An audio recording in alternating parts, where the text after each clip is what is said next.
students that a brand is not purely a logo. It is something which is very, very different, and I think that a lot of people get it wrong because they view it just purely as a corporate identity. They mix the two up.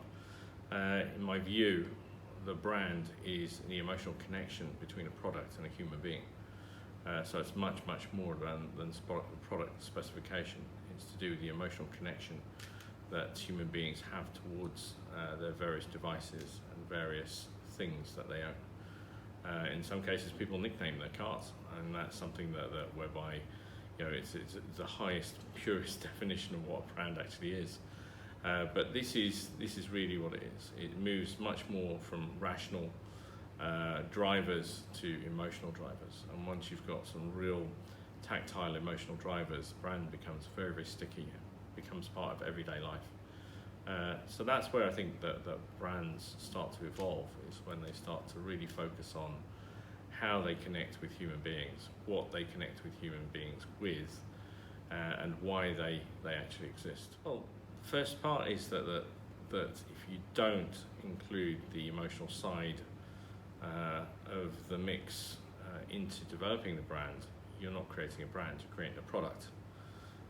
And that's important to understand, that when people start going about formulating their brands, they tend to get mixed up along the way with regard to starting on product specifications and concentrating there. That's where they stay. You need to start introducing the human behavior into the mix, because I like to say that the most consistent thing about human beings is that we're all inconsistent, and understanding what that behavior and the behavioral change that I'm wanting to make by introducing this brand can only be achieved if you consider that you need to put human beings into the mix. Human beings generally can compare rational pieces of information. They can't really articulate why they feel about brands. And that's something which is very, very powerful, that if you feel something about a particular brand, you can't really understand why you feel that way about it. It's just one of these things that it's easy to process rational items, and therefore it becomes easier to forget them. With regard to developing brands, if you can't easily identify why this brand exists, but it's an important part of your life, it's going to stay an important part of your life for a long time. I think they should move away from research tactics that focus on purely demographics. I think the idea is to look at groups of people who are not sewn together by age, by gender, by nationality, but they're sewn together by their outlook on life, their personality typing. So psychometrics becomes a very, very important part of understanding why human behavior is the way it is, why humans behave the way that they do. And I think that once you make that shift from being purely rational onto understanding the emotional side of things, I think that is the journey that brands need to take to be able to become successful in this world.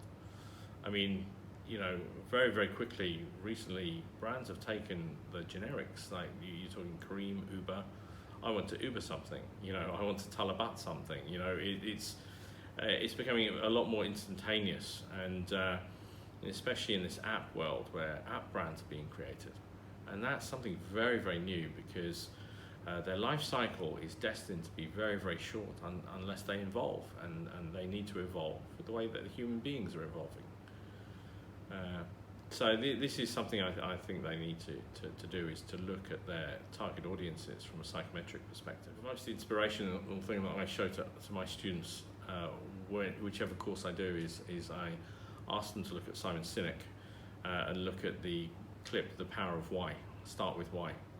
And it really gives you a 5-minute overview of why you're starting down this journey, what's important in this journey, and the mistakes that people make.